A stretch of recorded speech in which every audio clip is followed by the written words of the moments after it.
নমস্কার, কেমন আছেন আপনারা? আশা করি আপনারা সকলে খুব ভালো আছেন আর আমি অনেক ভালো আছি।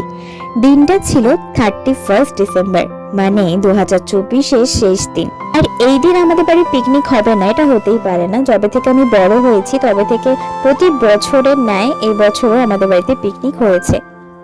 আর আপনাদের সাথে আগে শেয়ার করেছিলাম পিকনিকের প্ল্যানিং এর ভিডিও।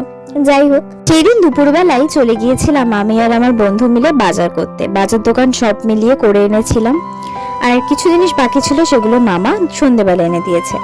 প্রতি বছরই আমি আর আমার বন্ধু এই দিনে যাই বাজার করতে। আমাদের উপর জোর জবরদস্তি কিছু না, কিন্তু আমাদের বেশ ভালো লাগে এই পিকনিকটা নিজেরা অর্গানাইজ করতে।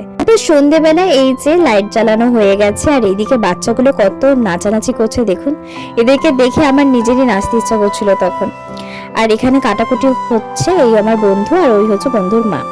খুব তাড়াতাড়ি রান্নাটা বসে গিয়েছিল, কারণ বাচ্চা সবাই ছিল, তো এই জন্য ওদের বাড়ির লোক চিন্তা করবে রাত হয়ে গেলে, তো যে কারণে একটু তাড়াতাড়ি রান্নাটা বসিয়ে দেওয়া হয়েছিল। আর আচ্ছা, আপনাদের তো বলাই হলো না মেনু কি ছিল। আমাদের মেনু ছিল হচ্ছে ফ্রাইড রাইস, চিকেন কষা, চাটনি, পাঁপড়।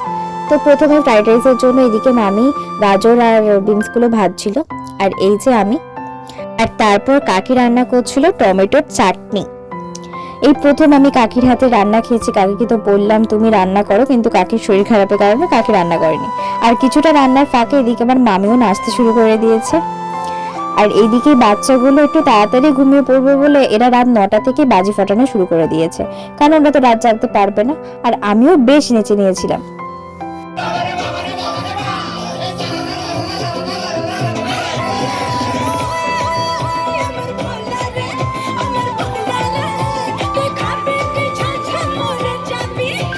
অনেক নাচানাচির পর প্রচুর হাঁপিয়ে গিয়েছিলাম, যে কারণে একটু রেস্ট নিতে বসে গেছিলাম আমি। আর বসে বসে দেখছিলাম মামির হাতের মাংস রান্না।